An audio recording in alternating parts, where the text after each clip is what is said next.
When life gets unpredictable, preparation matters. In medicine, it's all about staying alert, ready for whatever comes through the door. On the road, it's no different. That's why Volvo designs vehicles to help anticipate risk, reduce harm, and protect lives. The Volvo XC90's advanced safety systems inspire confident decisions wherever the road takes you. The Volvo XC90, for life. Proud sponsor of the Pit Podcast. Learn more at volvocars.ca/safety. I'd like to invite Nathalie Provost join me on air. Nathalie Provost is a survivor of the Ecole Polytechnique massacre and a spokesperson for Poly Remembers. Nathalie, thank you so much for coming on the program. Good morning. So, I imagine you found out like the rest of us on Sunday about this tragic situation, the mass shooting in Nova Scotia. But it's got to be different for you than most other people when you hear a story like this. Can you take us back to when you found out and the thoughts you experienced? I don't know if I'm very different from all of us. Maybe it's just a bit more vivid. Mm-hmm. I felt sad. I felt overwhelmed by the numbers. And I cannot I could understand what was happening.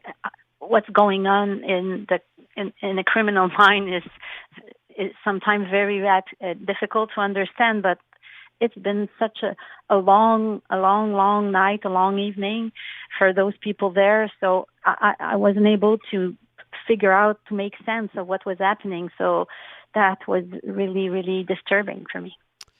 Over 30 years since Polytechnique, and since then, even with new laws and changes, have you feared that this moment would come, that a shooting in Canada would be deadlier? I knew that there's some place in myself where I knew that it will happen again. I knew before before Dawson, that there was something that will happen. So I'm not totally innocent now. I know that we cannot control people. So I'm not surprised. I'm so sad it happens, and it's not a numbers competition, Yeah. Do you feel that? Yeah, go ahead. I just like that we find ways to reduce the risk, and I think we're not there yet. Yeah, so that's exactly what I wanted to get to. And in those 30 years, we have changed laws and there has been movement, but clearly, just based on what you said, I guess there hasn't been enough movement. Can you tell me about that struggle, about the struggle for and your group's position on gun legislation in this country? Our position is based on the idea that more control on guns, not interdiction, I repeat it, not a ban, but more control on gun would help reduce the risk of death by gun. Reduce the risk of death by gun is global. It means all kinds of death, by accident, by suicide, and by criminality. And we are sad because our point of view have too often been interpreted in a way that we don't want gun. It's not our goal. And we understand that there's a lot of people who are legal and good owners of guns, but we need much more control in Canada. Every country who has a good gun control law has less death by a certain number of people, and it's proved and it's documented. It's all over the world. We know that. But the marketing, the business of gun is very, very aggressive. And so because of that, because of the money involved with gun, government are shy to put on strong laws on gun control. We lost the long gun registry. It's so sad. The Liberal government said it won't go back there, but I think it was an excellent tool. And now we have to do things, really real things. The Liberal promises was to do something for assault weapon, and they can do things right now. They don't need to have. They can, with their own, the governor in council, I think it's named, they have the possibility to do things quickly with leadership, but we don't see leadership in gun control. We're with Nathalie Provost. She's a survivor of the Ecole Polytechnique shooting. Nathalie, tell me about those discussions, because the government said, Justin Trudeau, during his daily press briefings this week, in fact, has said that they had legislation, that it was ready, they were about to table it, and then, of course, the pandemic happened, the COVID-19 happened, and they had to push that on the side. Did you have your group and have others around you, or you yourself, had discussions with government leaders with an indication of just how far they were about to go? And do you believe them when they say that this was about to happen and they got sidetracked? We may believe them, but can we? Because it was the same language a year ago after Christchurch. And it was the same language after the election. And we always have promises, but we have not a lot of actions. Do you think that you referenced the business right behind guns? Do you think that's what's happening here? You think the Liberals are being influenced by lobbying on that side? Is that why they? I am sure. Yeah. Every MP is influenced by them. They are strong. They are vocal. They are powerful. They have money. So, yeah. But, they are far more stronger than we for gun control are. Mm-hmm. Because we're only vocal when there's a tragedy. Mm-hmm.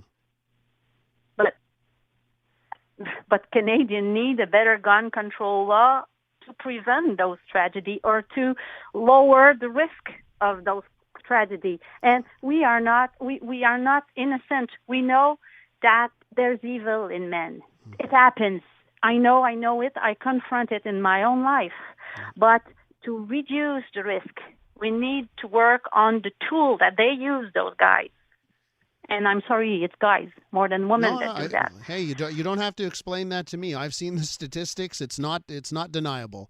And we have a example that happened. We're Friday. 5 days ago, we have an example of that exact same scenario. So I can sense why you have that frustration that we're dealing with this now.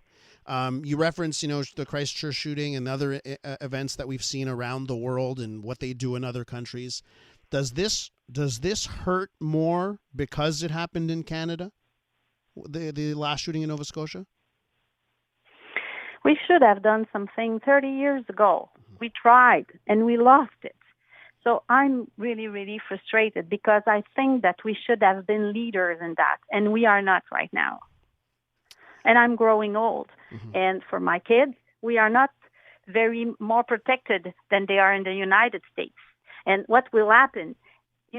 What's happening with the COVID-19 is that the fear of the other will increase because we will be more and more afraid of what's happening with the guy in front of me. Will he infected me?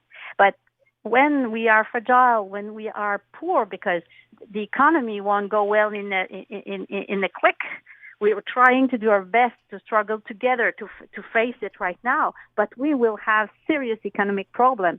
Do you think it will improve our capacity to be tolerant? I don't think so. Yeah. So we have to do something quick. What's it going to take for them to listen, Nathalie? I don't know. I don't know how many dead again. Yeah. But I'm sorry. I think I'm a bit too emotional. That's okay, Nathalie. I understand. Yeah, our listeners understand. I mean, we're listening to you and we get it. So please, more emotion, the better. Maybe that's, I really use my emotion the more I can, but I'm a bit fed up of that fight, and I hope it will bring results, and the sooner the better for all of us. Over 30 years of a and fight I know for you it won't. It's not that would help people who are destroyed by what happened in Nova Scotia. I know that it's a long path for them for recovery, for healing, for calming it's a long way to find hope again after what they've been through. And it's not gun control that will answer them, but that's a thing we can do. Nathalie, have you, you or your group, Poly Remembers, has anyone been in contact with people in Nova Scotia? Have you reached out? Is there any lines of communication right now, or are you waiting still? Personally, I will be there at the vigil today.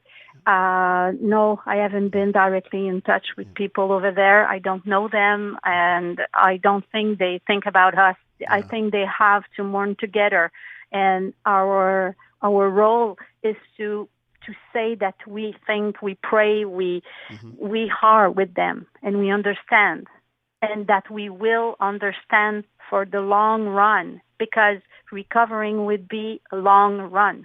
The virtual vigil is tonight, Nathalie, that you're taking a part of. I want to thank you so much for coming on this program. It's a pleasure. That's Nathalie Provost, and a reminder that virtual memorial is happening tonight online.